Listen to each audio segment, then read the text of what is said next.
All right, cue the fake podcast music till we can find the good stuff. Bop, bop, bop, bop, bop. Bop, bop. Welcome to Michigan and Other Mayhem, the show about Michigan, murder, mysteries, and other random mayhem from around the world. Your hosts are Allie and Jenn. Jenn, what do you want to talk about today? I am talking about the disappearance of David Tyll and Brian Ognjan. I know, we looked up how to say that name. Yeah, and I still can't pronounce it correctly. That's okay, you tried. I'm going to do how to survive a serial killer. Dun, dun, dun, dun. But I did look it up. I wanted you to know because there's more than one type of killer. I didn't do spree killers. Spree killers kill at two or more locations with very little time in between murders. And they're not defined by the number of victims. So if you were to go kill one neighbor, then go kill another neighbor, then kill another neighbor, you just spreed. Okay? You just did it quickly, right? Yeah.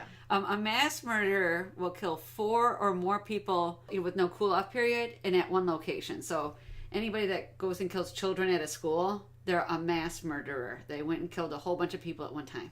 But we're going to be talking about serial killers. And serial killers kill over a long period of time. And they are thoughtful. Yeah, so they might kill somebody this month, somebody next year, somebody next month. I mean, they can spread it out and wait in between. Wait 20 years, kill some more. Yeah. Okay. Although I have a theory that if you think they waited 20 years, they just killed a little bit better so that you didn't find them. That could be true. Yeah, but let's start with you. What you got? So first, I want to tell you a story. Oh, okay. Before I get into my story. All right. So I'm going north on 23, US 23, major highway. Yeah. You know, runs into Ohio, goes up north. Driving north, they built this new fast track lane. Yeah. It's pretty high tech. You're allowed to drive on it if the arrow is green. Oh, it's like a red X if you're not allowed to drive. Yes. Yeah. It tells you what speed you're supposed to be going. Okay. So I'm driving down. It's a highway. I'm going north. There's no turns or anything like that. You can't get off the highway. Yeah. It's got a brick wall in between the northbound and the southbound. And all of a sudden at around mile marker 46, there is a sign on the brick wall in between the north and southbound that says one way. And I was so confused.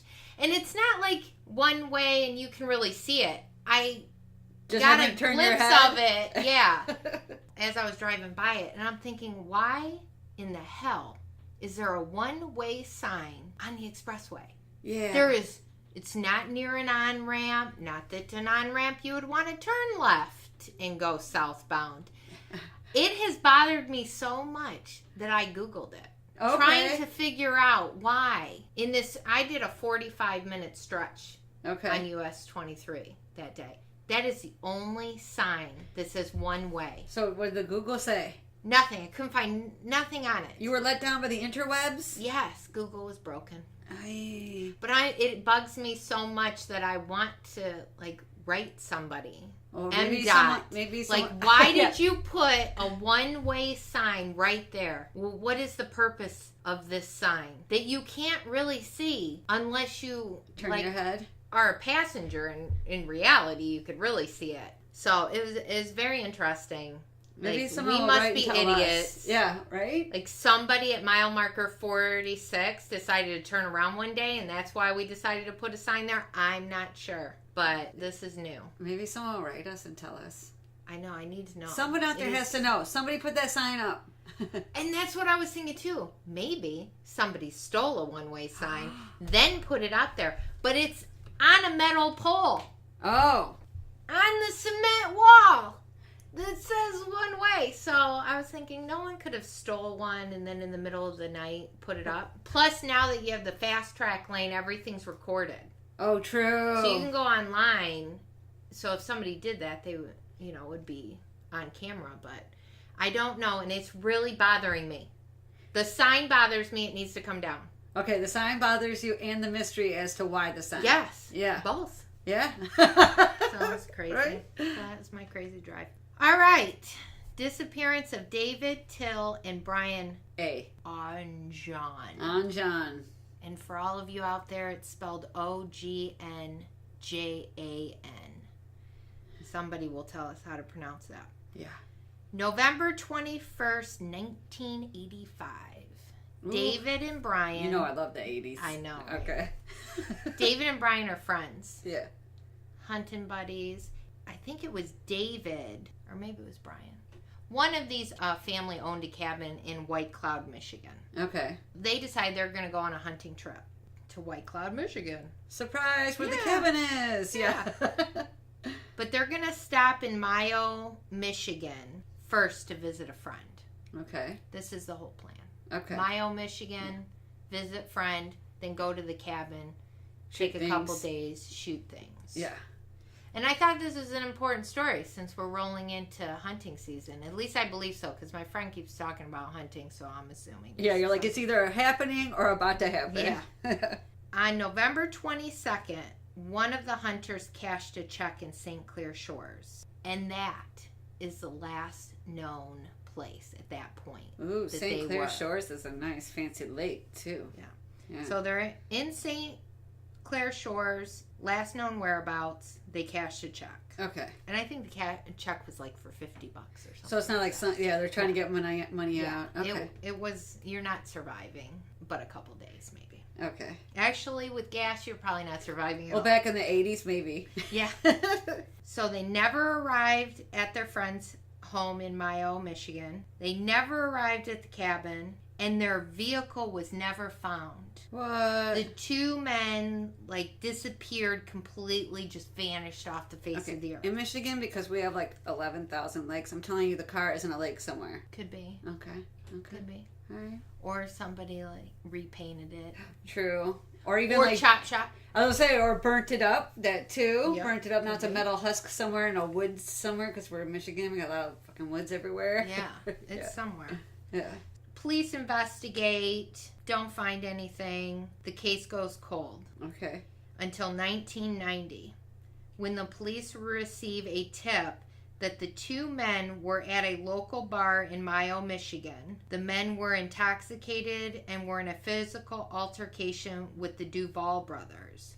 So they got into a fist fight? Yep. A yelling fist fight outside of the bar. Okay. There wasn't enough evidence to charge the brothers at that point. So the case goes cold again. Okay. So now we're back. Have nothing. In 2003, a witness comes forward stating she and another woman witnessed the death of these two men. Oh, wow. The Duvall brothers supposedly beat David and Brian to death with a baseball bat, placed the bodies in their vehicle, in David and Brian's vehicle, okay, and drove off.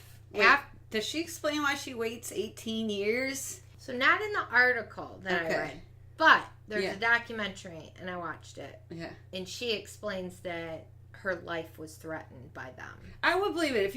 I would feel scared if I just watched two dudes beat another two dudes to death, and then they said to you, if you say anything, you're the next person get beat to death. I would be scared. I would tell. Would you still tell? I would still tell. I would try to tell, but move and then tell, and then phone it in from a distance. There you go. America's a big country. Just go several thousand miles in another direction. I mean, could you imagine? So we're parents. Yeah. So our kids go on a hunting trip. That's true. Which would be quite funny. Yeah. If they even go outside the house, they're not outdoor kids. Yeah. And they were murdered. Okay. They're missing. Okay. So you're assuming they're murdered. Yeah, and at this point it's been 18 years too. There was a witness. You would want that witness to come forth. That's true. To tell me what happened to my child. Yeah. Or make an anonymous tip. That's true. I just feel like you can go to the police. Yeah. And still be safe. I don't think the cops will save you, but I think if you move, you will be safe. So if you're really afraid of them, and plus, usually guys like that are real local. Like, they might be able to locally terrorize you in your home, but they won't, I'm going to guess they're never ne'er-do-wells or whatever. Yeah. And all you have to do is move far away and they can't find you in the end. And then you tell them, and then they go to jail, then you come back. True. But you might want to stay away because then there's their family. That's true. Their family should be embarrassed, but you never know. There are some bad shit, crazy whole families. I actually one time watched a really good documentary on this family called The Whites. The whole family is crazy. Yeah. If you fight one, you fight all 20 of them or whatever. Yeah, so you might not want to ever come back. That's true. After this woman comes forth, other witnesses come forth. stating the Duvals bragged about killing the two men, dismembering them, and feeding their body parts to their pigs. Ooh, feeding dead bodies to pigs historically has been a big, something that people do. Yeah. I noticed that when I Googled it. Yeah. Like, never owning a pig. Yeah. Ever. Pigs are sweet and they're smart, but they also will eat just fucking garbage. And we're like tasty garbage. Yeah, I don't know. It's so disgusting. Yeah. They're out bragging about, killing these two men. Yeah. So in the documentary, Okay. the police hear about this and then go and talk to the Duvall brothers about it. Okay.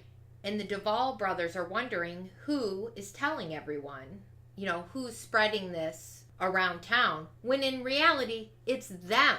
Oh, They're right? spreading it to their family and friends, and then their family and friends are telling people. Oh, yeah. So they were very confused on how this got out. So not smart. Not smart. Okay. Fast forward to 2003, the Duvall brothers were convicted of the murder and sentenced to life in prison. Cold Case was the one that did an episode about this story called The Missing Hunters. Okay. There is also a book by Tom Henderson called Darker Than Night, the true story of a brutal double homicide and an 18-year-old long quest for justice. The book was rated a 3.81.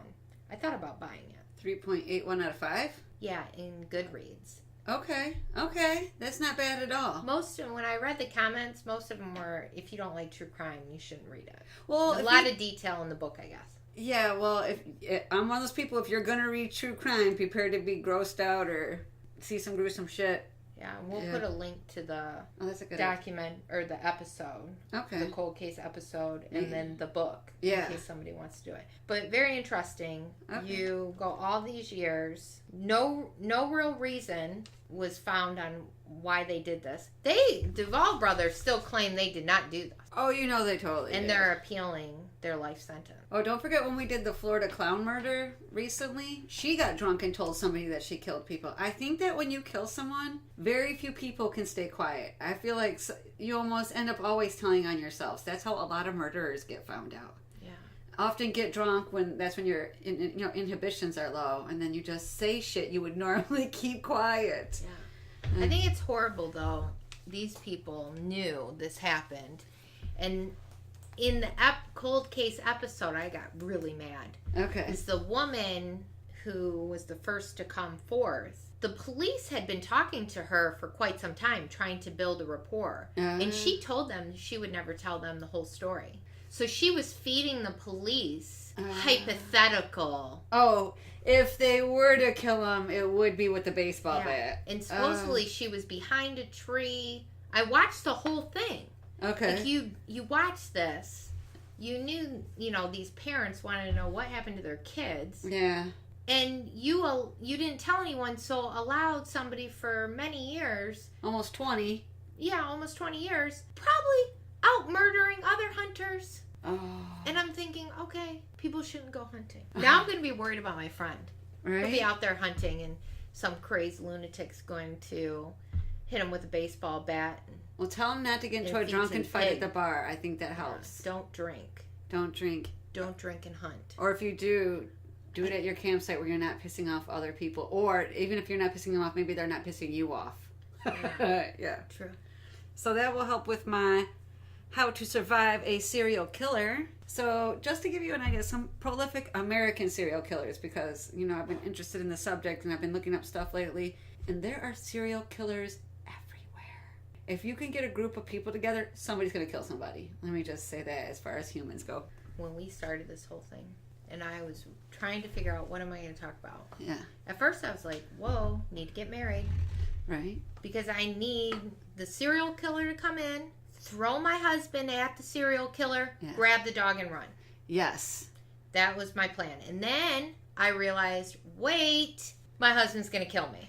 You are really likely, if you're going to get murdered, it most likely is going to be your husband or someone else intimately in your family. Yeah, and so ultimately, I can't date. Yeah. Single life is best. I've always preached that, and obviously it's right because my boyfriend's going to kill me or my husband's going to kill me. Or they could be the one to save you from a serial killer. Like, it goes either way. As we will go over. He could kill you Or he could save you. The fact that there's another person in the house could save you. Although there are people, more than one person can get murdered at a time, let me tell you. There's not always safety in numbers, but it helps. Yes.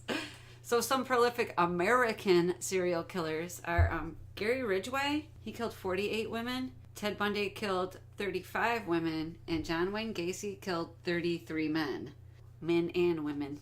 So the FBI did a survey, and they wanted to see who's most likely to be the victims. 92% of serial killer victims are white.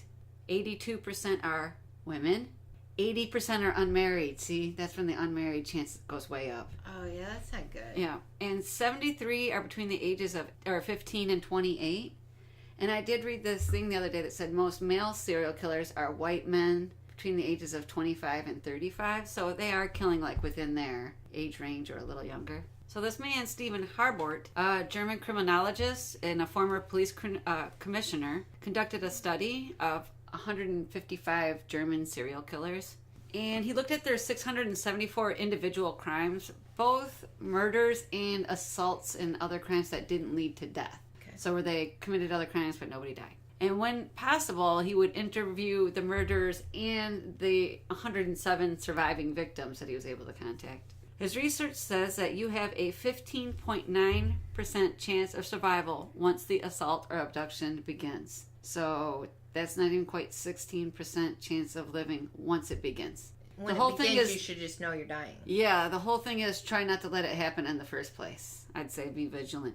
This doesn't account for people who never made themselves vulnerable to the killer. Like, you say a killer said, yeah, I went to this house, nobody was there, I went to the next house, she was home, I killed her. You would have survived even though you didn't have any encounter just from not being there. Good thing I don't answer my door. Yeah, the bind, torture, kill BTK killer was waiting at a woman's house to murder her, waiting at her kitchen table. She stopped at her daughter's house, stayed extra long, and later on he writes a poem to her talking about how he waited in her house to kill her when she came home, but he had to leave because she took too long. Which is what they say, don't keep schedules. Years ago, I was robbed at gunpoint. Yeah. After that day, I stopped driving the same way home. Ah. So I try to rotate how I drive home. I've been mugged twice. And what time I arrive home. No one can watch and know. Oh. I may not be murdered. See, that because might help. I do that. I've been mugged twice and I had my house broken into once. I had my house broken into. Yeah, that sucked. And it was right around Christmas, but they actually missed all the good stuff. At one point, they had upended. I don't like wrapping gifts. To me, that's like a torture. If anything, put it in a bag. And he had picked up. I'm gonna guess it's a he. Picked up the bags and dumped them out. Well, that year I bought everybody a piece of gold jewelry, but they actually stayed at the bottom of the bag when he dumped them out. So he grabbed That's lucky. Yeah. Well, my ex-husband didn't get the DVDs he was gonna get that Christmas, but but the gold jewelry stayed. Stuff like that. They also have an example of a potential victim who told there's a killer. He picked this girl up. He intends to kill her. And she said, my coworker is really mistrusting. They wrote down your license plate. And he decided not to kill her after that because now somebody can link him to her. Of those who lived, of the victims, here are their numbers. 43% didn't result in a fatal injury. Fatal means you're dead, so they wouldn't be reporting to you. Okay. But yeah. 36% fought back physically or verbally. 15% of killers thought the victim was dead when they left. If they do something really terrible to you, play dead. Play dead. Yeah, if there's any chance they might think you're dead, just be dead then. 8.4% of the victims were able to flee, so run like hell. 4.7 victims outwitted the killer. I don't know how they outwitted him. Maybe tricked him, but I don't know. Hey, let me make you a cup of coffee. And then just haul ass through the house. Yeah. Or you'd be like, what's over there? And then you run the other way. So for self-defense, there's mild resistance, which happened in 73% of the cases. So that means you kind of fussed with him a little bit. Or when he's get in the car, you're like, no? That's mild resistance. And it had no effect on the serial killer 73% of the time. 26.7% of the time, it did lead to an increase in violence. He's get in the car and you're like, no, and then you get slapped like a bitch or something like that. Yeah. So for self-defense, major resistance, Often the killer can become more violent. So he says get in the car and you give him a right hook, he might respond with 6 or 7 right hooks to you. It just might get worse. And after major violence, 17.6% of the victims were able to get away. So I think at that point, maybe you just fought better. Some people were let go because they were submissive. This one lady she talked to this guy who was a rapist and a serial killer like he was a 4-year-old and basically just babied him and made him food and was like, what can I do for you? And that made him let her go. Just follow your intuition. If you think he might be the type that if you backed off, he'll back off, or if you fight him, maybe he won't consider you worth the fight and he'll back off. Like, just follow your intuition. I think I'll be too scared to follow any kind of intuition. Right. You might do the thing where you freeze in the face of danger. Yeah. Yeah. Pretty much. Yeah. So trust your intuition. Don't trust your logical brain. Your subconscious may be picking up some things your conscious mind isn't. So have you ever just felt somebody looking at you and all of a sudden you turn around and somebody is looking at you? Yes. I was reading this article one time that was suggesting that maybe you saw it out of the corner of your eye, etc., saw them looking at you. And although your conscious mind doesn't pick it up, your subconscious mind does. And it tells your conscious mind somebody's staring at us, and then we turn around and somebody is staring at us. Don't trust your logical brain. If all of a sudden you're like, geez, that's weird, don't go with the that's weird. Don't tell yourself, oh, but I'm sure he's fine. Just go with the that's weird. Say the serial killer's at your front door, and you think he's coming through, he's going to chase you. Do not go upstairs or downstairs. Do not go into a room without a way out. Do not go into a closet, because you're effectively like trapping yourself in that area. If he comes out the front and comes into the front door, you try to run out the back or you run out the side door. You just run in a different direction. Whatever you do, don't trap yourself. Especially say you run upstairs and now you have to jump off a second floor balcony when you could have just climbed out of a first floor window, you know? If you feel unsafe in public, find a crowded area or a populated business. And don't be afraid to like make noise or say something or even wait for an hour or two. Just outwait them. Just wait there, call the police, do whatever. Just outwait them. Lock your doors when you're driving and don't leave your purse on the seat because that's just enticing people. Throw your purse underneath your seat, in the back seat. Lock your doors. Although most cars, like my car, the moment I take it out of park, locks itself. If you find yourself in water, take off heavy clothing and shoes so they don't weigh you down. So they're not gonna, you don't add to the drowning part. So you can be naked when they catch you. Naked's better than drowned. But I can tell you though, when I was a kid, I'm so old, we had a class in our elementary school called drowned proofing. And one of the things they made us do in drowned proofing class was jump into a pool with a snowsuit on. Do you want to know why? I'm just thinking like, what the hell kind of school did you go to? I know, you went to elementary school in Ohio and you're like 8 years younger than me. But we jumped in the water with our snowsuits on, and they made us jump in the shallow end, so nobody jumped in the 10-foot. But an air pocket was created in the back of our snowsuits, like they were so snug that an air pocket formed back behind our heads and actually helped keep us afloat. And yeah, it would weigh you down. We had a class. Well, that's why they had us get out of the water before it got too wet, right? But I was like, we had a class called drown proofing. Nobody does that anymore. Probably because kids would drown in the class or something. Make noise. Their killing spree depends on not having attention draw to them. So yell. You know those really loud sirens. You can carry personal sirens or whistles. You want to do that. Run like your ass is on fire. And whatever is like constricting you, just take it the fuck off. Like kick your shoes off. I'm gonna be running down the street. Yeah. Throwing my clothes off. Right? Drawing enough attention, somebody will call the cops for me streaking down the road. Yeah, and yell fire. Yell fire. Everybody's afraid their house is going to catch on fire. Not everybody's afraid that you're going to get raped, or murdered. Yeah. That's a good point. Yeah, yell fire. Don't trust anyone just because they're accompanied by a woman, because women are evil too. And if you want to get fucked up mentally, start Googling serial killer married couples, and you will see that that's a thing. Okay. Yeah, women are evil too.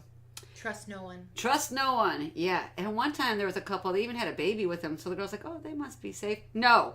Okay, they're not safe. They're serial killers. Lock your doors and windows, even if you're at home. And place a dowel behind your sliding glass door, because apparently it is really easy to break a lock to a sliding glass door. So put those wooden dowels behind it. And I used to teach my husband, we would open up the door and leave the screen door, and he used to lock the screen door, and I was like, what? How is that going to save us? But there is a serial killer who used to go up to doors, and if the door was locked, he would go on to the next house, and if it was open, he'd feel like you're basically inviting him in. That's creepy. Yeah, so I now do allow my husband to lock the door. Although I try to get out of the house and like the door is like stuck because it's locked and I forgot. I'm always like, damn it!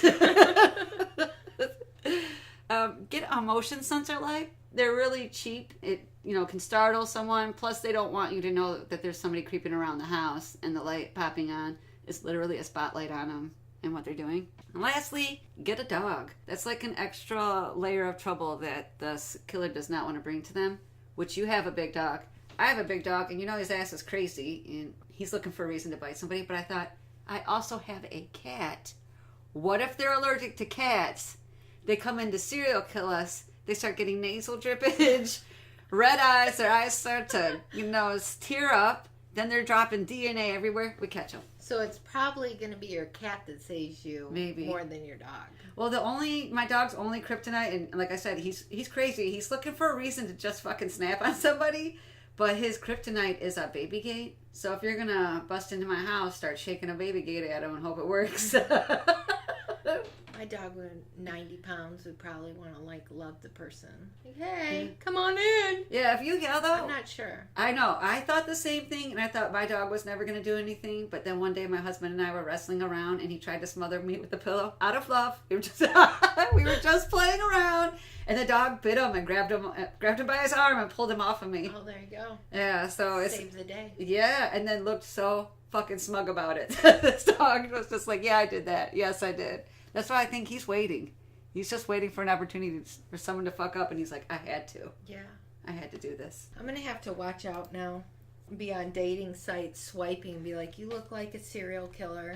You look like a serial... I'm going to look it up, and I'll put it in the show notes. The amount of people that are serial killers, like 1 out of 10 or a number like that. So if you're ever in a room with, like, say it's 1 out of 20 people, one of that motherfuckers probably have to get you. Keep your eyes open. Yeah, that'll be good to know, because if it's like 1 out of 4, then if I'm in a room with 4 men, yeah, I should. And they're just all leave. white, and they're of like youngish. Yeah.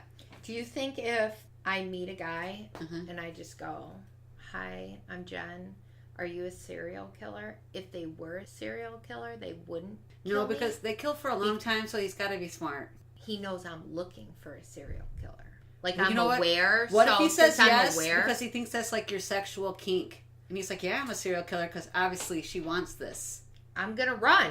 Now you're going to be like, totally, that's totally what I want. And the moment he turns around, you fucking run. Yeah. Kick your shoes off. Yeah. Right? All right, you've been listening to Michigan and Other Mayhem with Allie and Jenn. Connect with us at michiganandothermayhem.com to join the conversation, access show notes, find site links, correct us when necessary, and subscribe to our podcast on iTunes or Google Play. Bye-bye now.